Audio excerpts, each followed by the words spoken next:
Hey, I'd like to welcome you to another episode of Mission Matters. My name is Adam Torres, and if you'd like to apply to be a guest on the show, just head on over to missionmatters.com and click on Be Our Guest to Apply. All right, so today I have Evan Transue on the line, and he is host of the Health Detective podcast by Functional Diagnostic Nutrition, also known as FDN. Evan, hey, just want to say first off, welcome to the show. Thank you so much for having me. That is an awesome intro, by the way. Like, we need to step up our game on our side. That was amazing. Thank you. Too kind. I'll give Jai and the production team all the credit on that one. But to get this episode started, we're going to get started the way that we start them all with our Mission Matters Minute. So, Evan, we at Mission Matters, we amplify stories for entrepreneurs, executives, and experts. That's our mission. Evan, what mission matters to you? The main mission that I follow both in my personal life and with Functional Diagnostic Nutrition, where I do the podcast, is leveling the playing field around physical and mental health. So when I say leveling the playing field, I mean making sure that people have all their options. Myself, my mom, many of the people that went through our course, they went to Western medicine, and we like Western medicine. There's nothing wrong with it, but it didn't work completely or sometimes at all for what those people dealt with. And so leveling the playing field to me is making sure that they know all the options, knowing that, yes, you could take a medication for this disease, Mr. and Mrs. So-and-so, but there's also this diet. There's also this supplement program. There's this lifestyle modification. So it's leveling the playing field really around physical and mental health, making sure people have all those options. Yeah, it's awesome. And and again, great having you on. And for those that have been watching the show or listening for a long time, they may remember FDN. We've had Reed on the show. We've had Jennifer Woodward. I'm going to get Kay Marie one day. She might be watching this. She does a lot of the great marketing and things that they do over there. So awesome to have you on. Another great advocate and individual that's had a wonderful experience with FDN, the program, the course, and also really now what I find interesting is I didn't even know. I've probably had Reed on in the show at least twice over the years. I didn't even know the podcast was out there. I'm like, Reed, you're holding out on me, man. What's going on with that, right? Yeah. We've been running it for about 2 years. Wow. It was only really the last 7-8 months, though, that we shifted over to the course. We had it going for something separate, and I'm guessing that's why when he comes on here, he wouldn't probably have talked about that. So, yeah, now we're focused on the course and bringing in these stories of people who have had incredible transformations, both in their health and business. It's mostly health, but the business side we talk about as well. And, yeah, hopefully he talks about it next time. Come on, Reed. Yeah, come on. Actually, now I feel better. That's exactly probably why he didn't. He's tactful. So, jumping around a bit here, I do want to. We'll talk a little bit more about FDN. Of course, we're 100% going to spend time on your podcast because I know you're doing powerful work over there, and I definitely want my audience to check that out and to subscribe. But I guess just to get us kicked off, I'm curious. So, how did you come about really getting introduced to FDN and really the whole program? Yeah, the summarized version of it is, of course, like I had already mentioned before, my mom and I dealt with a lot of physical and mental health issues. So it was always something present in my life. And at around 18 years old, I started to realize that this didn't make any sense. I will never forget that at 16 years old, I was in my science class at high school. And it's not like I did anything about it at the time, but I remember the teacher talking to us about natural selection. And when that came into the light that day, what he was saying is, oh, well, the people in this class, you guys have the best of the best genetics. This is how you got to where you're at today. Best of the best genes, survival of the fittest. Now, I'm looking around at him. I got cystic acne at the time. I feel like hell. This person's like 200 pounds overweight. That person needs an inhaler. She's on a lifelong medication. I'm not making fun of any of these people. I know, right? Just making sure. I talked about myself as well. But I'm like, this is the best of the best genetics. And that planted a seed that maybe this narrative didn't really make sense, or at least I'm missing something. So at 18, I got diagnosed with what I was told was an incurable disease. And out of all the things that I had dealt with, this was the main one that really scared me. Because when I went online, the first thing that I found about it was suicide prevention forums for the people that dealt with this condition. And I'm 18 years old. That was humbling. And I realized this can't be happening. There's got to be something else here. Now, thankfully, I don't have the symptoms of that anymore. But to answer your question of how that led to FDN, it was really that diagnosis that made me start studying alternative health, natural means. And I used multiple naturopathic doctors in my local area, as well as other functional practitioners. These were great people. Their heart was in the right place. They couldn't really get me to where I wanted to go. And this is something that happens to people. Not only does Western medicine not work, a lot of the times natural and functional doesn't work. So I needed a different approach. Well, I convinced my best friend to go out to California with me. I'm from Pennsylvania. And the reason we went to California, as funny as this might sound to some of the audience, is because if you ask me or anyone else probably in the United States, like, where are all the hippies at? Well, they're on the West Coast, right? So I figured the hippies would know something about natural health, and I knew it was working. It just wasn't working as well as I needed it. So we go across to California, $1,200 between both of us. His car's got like 90,000 miles on it, hasn't been inspected. We're flying across the country, no plan, no place to live. We slept in the car a lot of the times, and also various Airbnbs that we could figure out and afford. But my point is, I knew that there was health people out there. And I started going to random health meetups, meetings, all these different things. And sure enough, I found this woman who is still a part of FDN to this day. And she was speaking in a coffee shop to about 20, 30 people. And when I heard her story, I'm learning about Hashimoto's thyroiditis, very common autoimmune disease, skin cancer, and most importantly, the fact that she no longer dealt with these conditions. So I figured if someone could overcome that stuff, I could overcome this. And I wanted to know naturally, well, what did she do?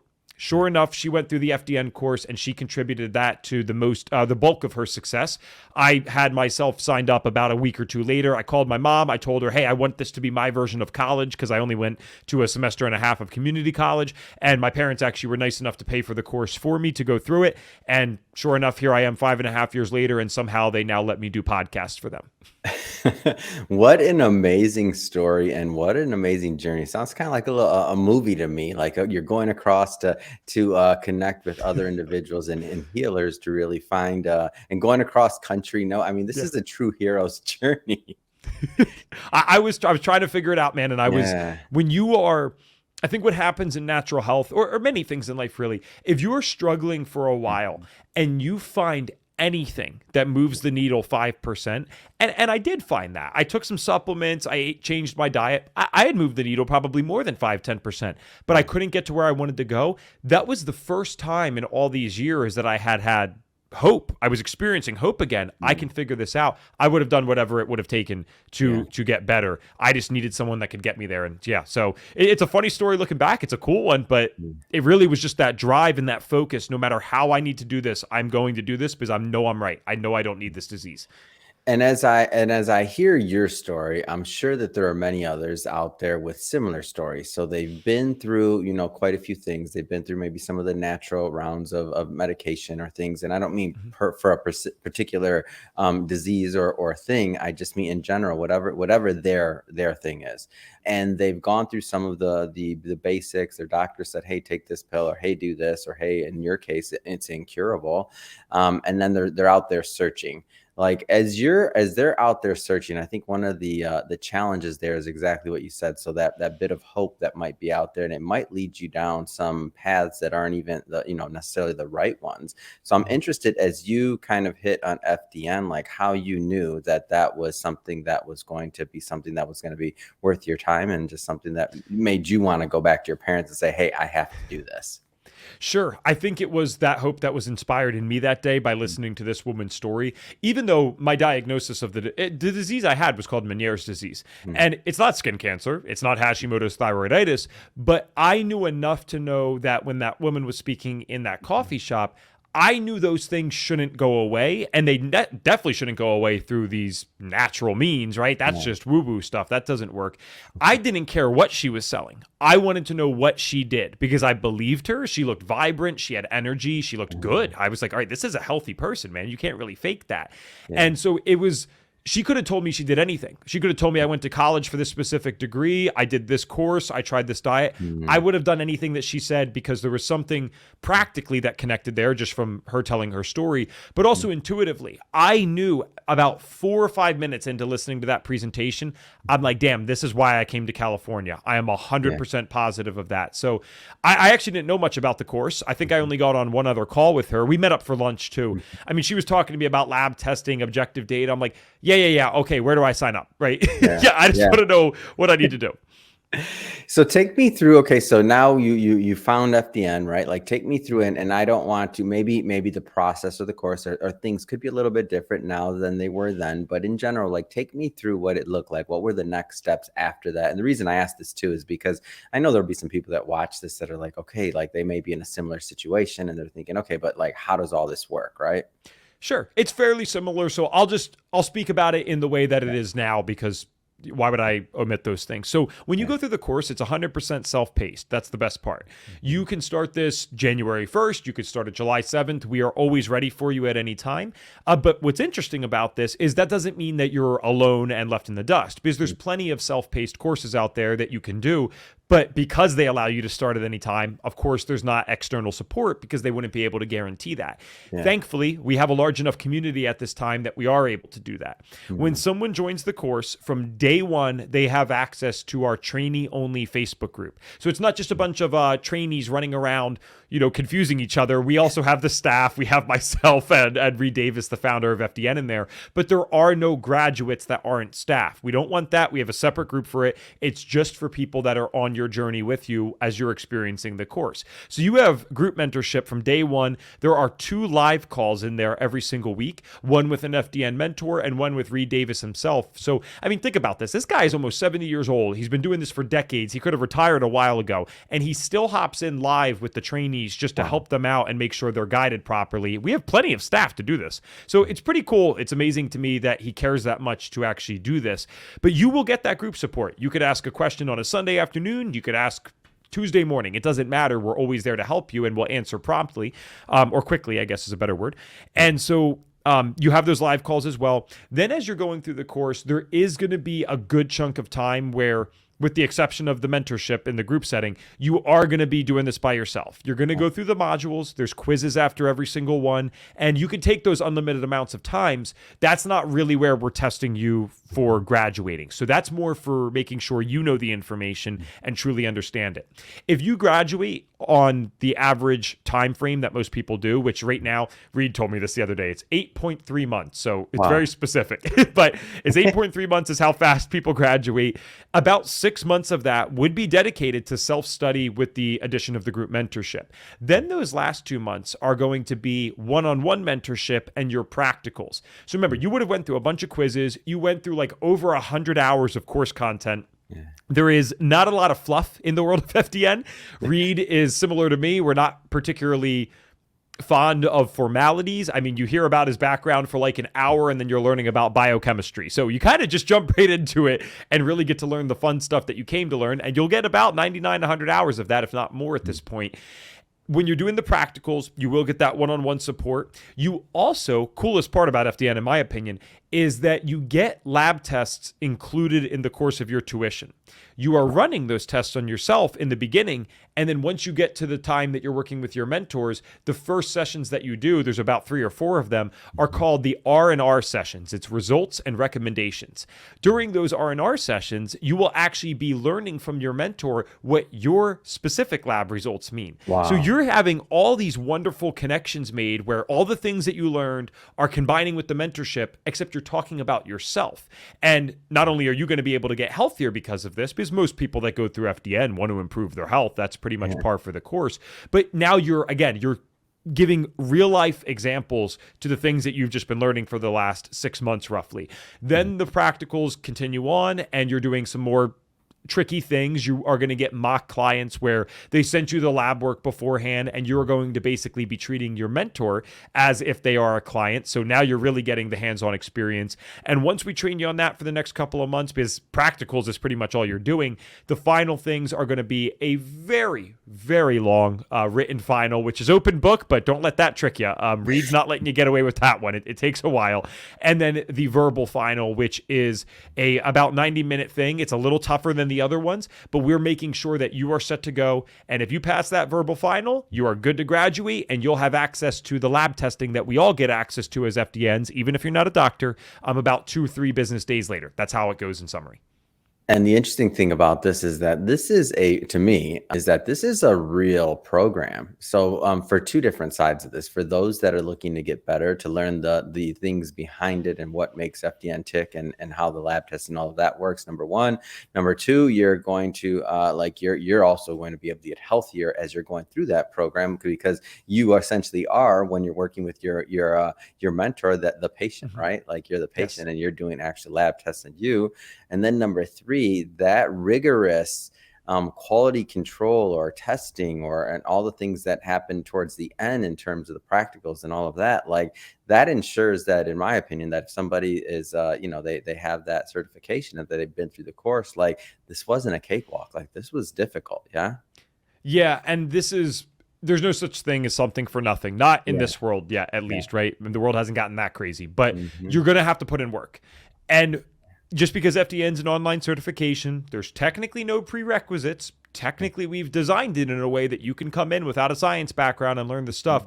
You are going to be challenged. And I always tell people, you want that. Do you really think For that you're going to be sure. able to go out and help people with their health or make a solid income if you weren't challenged to do so? All right, there's no such thing as something for nothing. So, yes, it's tough, but we help you. Anyone can do this for sure with the work ethic. That's really what we're looking for. We can help with everything else. You need to come and show up with the work ethic. And people can make great money doing this, man. There are many, many, many FDNs that are doing six figures and well over that because of this program. Yeah, that's and let's go further into that, like how that piece of it works. I'm glad you brought that up. So then, there is also the business opportunity side of things. So tell us more about that. So Reed is a businessman first and a health person second. And you want that because I have been a part of some organizations and companies that, I mean, God bless them. The heart was in the right place, Yeah. but they are good-hearted people first and business people second. And typically how that goes is the business is a nightmare for at least some period of time. When you have someone with a business experience first that then finds this passion for health, they know what they're doing. They know how to make money. They know how to charge clients appropriately in a fair and ethical way. That's what you want. So Reed genuinely believes that every single FDN practitioner, if they want to do this full time, that is, should absolutely be able to make six figures within the first year of graduating. And the more I've interviewed people, the more I believe that this is true. And it's more true than ever before. And I'll explain why. But the primary reason is simply that you have a usable system. This actually makes sense. It's predictable. I don't even know if you have health challenges. And I guarantee if you personally, Adam, went through the FDN program, like as a client, I'm going to find something that I can improve in your life, and you are going to be satisfied and happy once you go through that. Let alone someone who's coming with an autoimmune diagnosis for 10 years and Western medicine's never been able to help. We are going to be able to find more for them than they ever could have found anywhere else. And so they're happy to pay us. That's what's called ethical business, right? Because you take money from someone, you got paid fairly and well for your services, but you also provided them with something that was needed and useful. That's a good way to do business. And so we teach you, obviously, the system, which is worth money in and of itself. But now what I'm most excited about, and I'm glad you had Jennifer Woodward on before. I did not know that was the case. Jennifer Woodward, she is the executive director of the Association of FDN Practitioners. So she's the one that hosts basically the group for graduates. She provides advanced business and health training, and not just by herself, but she brings in other people for this. The reason I think it's the best time ever is because just a few months ago, like literally 3 or 4, she came out with something called FDN Business School. FDN Business School is designed for someone who has never even sold lemonade at a lemonade stand when they were a kid. This is for someone with not an entrepreneurial bone in their body, doesn't know the difference between a 1099 and a W9, and we will take you from that position and in 90 days help you onboard your first client. You will know what to do. You're going to know the email marketing. You're going to know the sales calls. You're going to know how to generate leads, where to go out and do talks. It is a business school designed specifically for FDN, and in my opinion, they're undercharging the heck out of this right now. I think it's only like $1,000 or $1,500 depending on how you bundle it. This is a phenomenal program. I actually went through it myself. She allowed me to do it just so I could review it. This woman did not miss any I in terms of dotting and did not miss any T in terms of crossing. And so now there's no excuse in FDN. Because before, yeah, man, maybe you have to have a little bit more of an entrepreneurial spirit to go out there and really figure it out. But now it's like, all right, you don't know business? No problem. We'll take care of that for you too. You can come in here with no background in any business stuff or any health stuff, and basically within well, let's say you graduate in 8 months like the normal person, then add 3 months for business school. In under a year, we'll give you a month for screwing around. You could be out there charging people a very fair price for your services. You're doing great. You're healthier than ever before, and you're helping people. So yeah, the business opportunity is better than ever. Yeah, it's great. And yeah, come on, Evan. You know I had Jennifer on the show. Have to. Like I said, we're gonna get Kay She's Marie awesome. still. So I want to let's jump around a bit here. I do want to spend some time on the podcast itself. So Health Detective Podcast. So as the show stands today, I know you said there's been some change in the content. Like, where does it stand today? Like, what was the idea for the new format? Thank you. Yeah. And so I encourage anyone that's interested in this topic to check us out. What we are doing primarily is interviewing people who have been through these crazy health challenges. Now, we don't discriminate, so you will hear everything you can imagine. There has been people with bipolar on, people with various cancers, autoimmune diseases, and we even get some really niche stuff sometimes, which we're not necessarily suggesting our program is a magic bullet. I mean, there is a certain limitation on very rare cases that it might be a little tricky.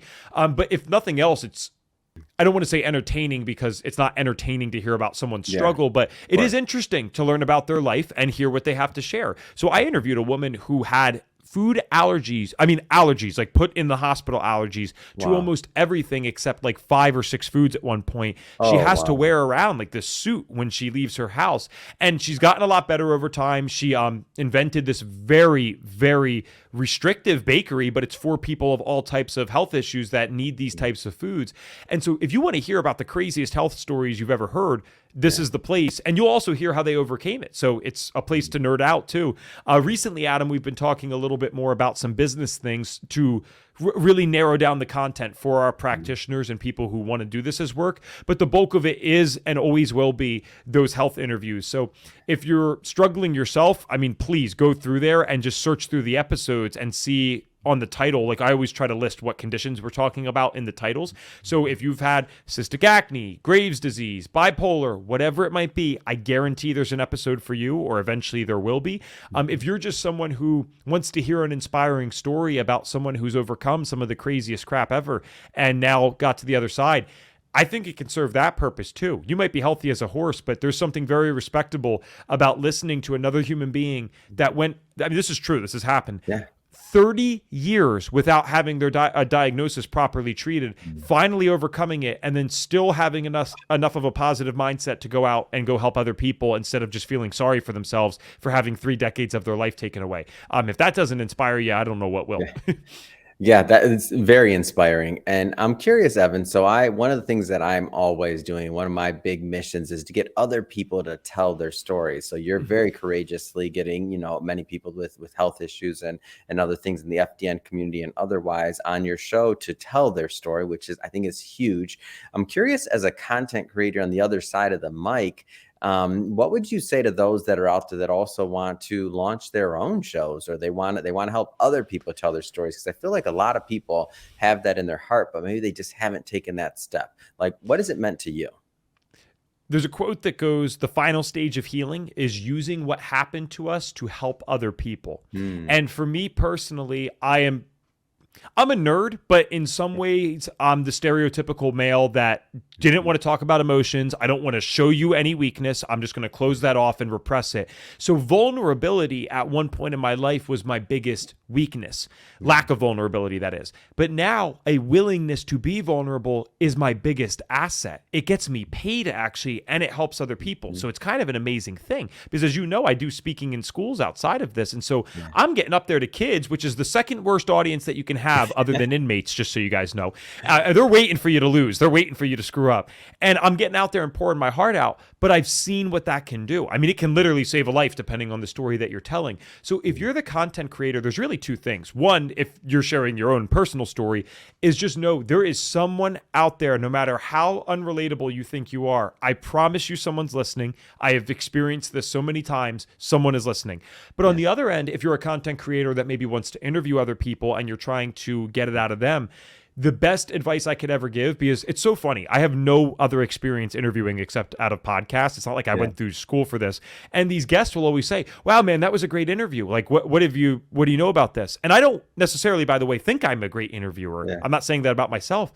I just know the secret. I am genuinely interested in the other human being that's sitting across from me on that Zoom call or Riverside or whatever platform we might be using that day. And I care about them enough when they're coming on that the fact that they had the guts to share some of the worst times of their life. That's how you be a good interviewer. That's how you be a good host. So that's my advice, no matter what route you're taking, whether it's a personal story or trying to get the story out of someone else, is know that someone's out there listening, or just be respectful enough and kind enough to be genuinely interested in the individual who's taken the time out of their day to help you. Yeah, and I try to. I love that you say that there's always somebody out there listening, because one of the things that I try to tell people is, like, don't get caught up in the numbers. You have 2 people listening, you got 5, you got 10, you got 100. I mean, be thankful and know that you're helping that person. That person's giving you a piece of their time, a piece of their life to tune in. So don't worry about the other side, and don't compare yourselves to other people. And, oh, Evan looks good and he knows how to do this and he's a professional, I can't do it like him. Or I don't want to wear a suit and tie like Adam. I don't want to wear a suit and tie either. That's not the point. That's the brand. But you don't have to be Evan. You don't have to be Adam. You don't have to be insert your favorite podcaster or brand's name there. You don't have to be any of them. Just be yourself. And to me, in my experience, is that, the right person that's supposed to hear your message and that is going to connect with your content, they will. Wow. And then what'll happen over time is it'll kind of surprise you, because there's this thing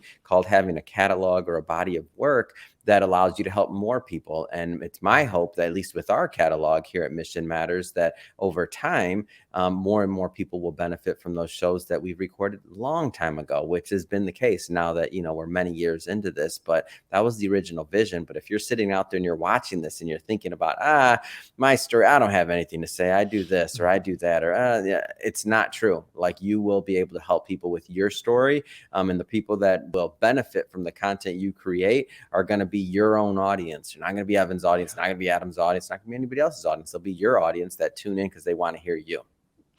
I love that you said this. I got to add something to that, if I may.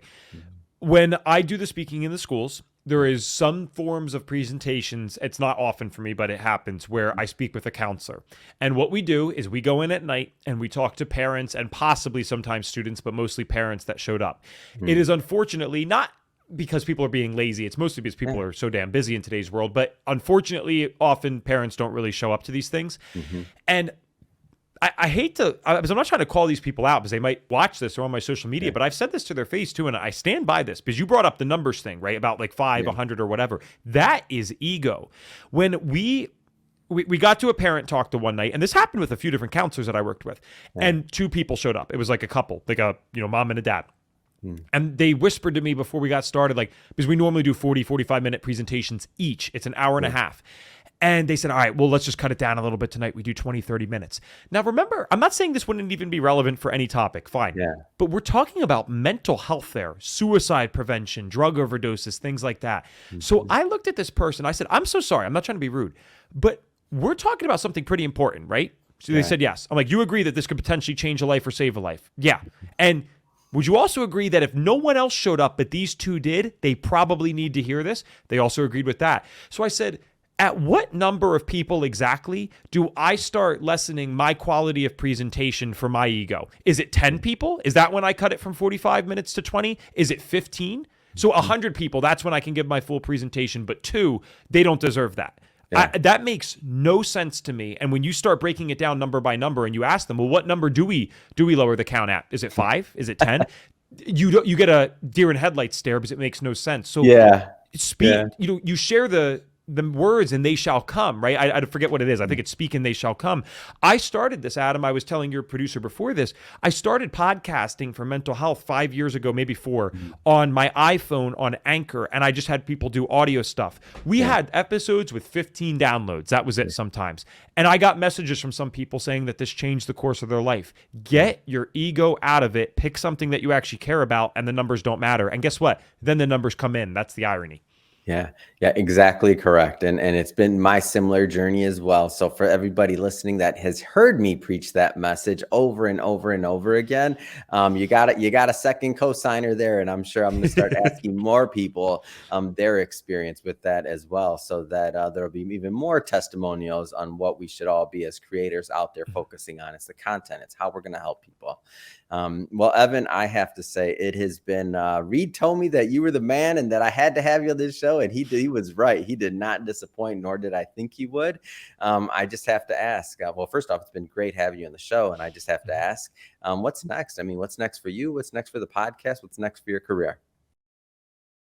That's a good question. I'm in a weird place right now. I'm not preaching this. This is my personal thing. It's not the company's thing. I went from an atheist to someone who gave his life to Christ. So I think there is some podcasting and speaking with that topic in my future. In terms of what it means for FDN, I'll never stop with these guys. By the way, congratulations. Thank you. Welcome. Thank you. Thank you.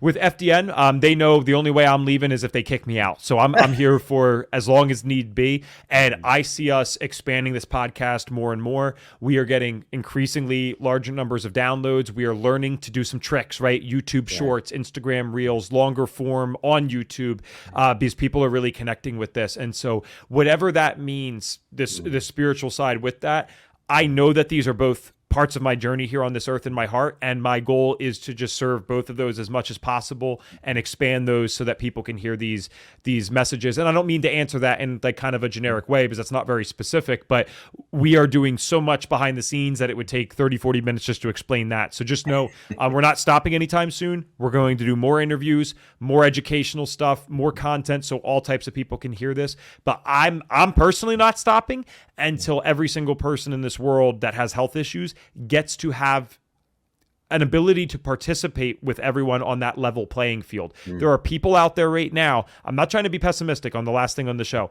There are people out there right now that are going to die from their disease that would have made changes in their health because they never knew about it. That's not fair. So once those people are covered and if they want to choose whatever they want to choose, that's totally fine. But if they don't even know that there's a choice, that's not fair. So I'll take a rest when that's done. Yeah. Evan, if somebody wants to follow up and to connect and to follow you in your journey, what's the best way for them to do that? FDN training, I do a lot of stuff there, and that is the place for Functional Diagnostic Nutrition. So that's FDN Training on Instagram, FDNtraining.com as well. If you want to follow me personally, I post a lot of FDN stuff, but also other things, a lot of weird stuff too. So fun, weird, like cold plunges and random things. That's Evan Transue _, because my idiot self has lost Evan Transue and Evan _Transue. So now I'm Evan Transue _ on Instagram. All right. Awesome. And we'll put all that information in the show notes so that our audience can just click on the links and head right on over and check you out. And speaking of the audience, if this is your first time engaging with the Mission Matters episode or tuning in, we're all about bringing on business owners, entrepreneurs, executives, and experts and having them share their mission, their vision, the reason behind their mission, and really what we can all learn from that so that we can all grow together. If that's the type of content that sounds interesting or fun or entertaining to you, hit that subscribe button because we have many more mission-based individuals coming up on the line and we don't want you to miss a thing. And Evan, again, it has been awesome having you on the show. Wishing you much more continued success. Thank you again for coming on. Thank you so much, Adam.